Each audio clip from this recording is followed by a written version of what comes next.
அங்க ஒரு பெரிய மலை ரொம்ப டயர்டா இருக்குன்னு கண்ண மூடி தூங்க போகுது. அது தூங்கும்போது பல வருஷங்கள் ஓடி கிளைமேட் மாறிக்கிட்டே இருக்குது. அதனால அந்த பெரிய மலை கொஞ்சம் கொஞ்சமா குட்டியா மாறி அது மேல ஒரே ஒரு மரம் மட்டும் தான் இருக்கு. அப்பவும் தூங்கிட்டே இருந்த குட்டி மலை ஏதோ ஒரு சவுண்ட் கேட்டு கண்ண முழிச்சு பாக்குது. பார்த்தா இது மேல இருந்த ஒரே ஒரு மரத்தையும் ஒரு மனுஷன் வெட்டி போடுறான். இதுவும் சரி, அட போங்கடான்னு சொல்லிட்டு மறுபடியும் தூங்க போகுது.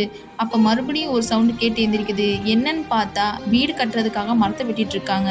இது சவுண்ட் தாங்க முடியாம அந்த இடத்த விட்டு எந்திரிச்சிருது.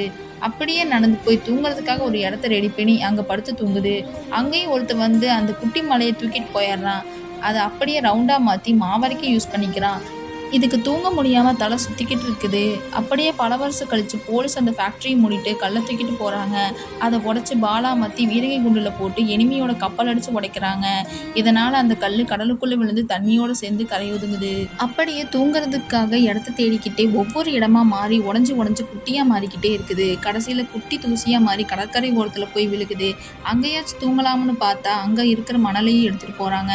அதை உருக்கி சேட்டலைட்டோட பாகமா செஞ்சு விண்வெளிக்கே அனுப்புறாங்க. அப்ப அந்த சேட்டலைட் விண்கல்ல மோதி எரிஞ்சுக்கிட்டே மார்ஸ்ல போய் விழுகுது. அங்க பல வருஷம் அது மறுபடியும் பெரிய மலையா மாறுது. இதை டிஸ்டர்ப் பண்ண யாருமே இல்லைன்னு தெரிஞ்சு நிம்மதியா பெருமூச்சு விட்டு தூங்குது.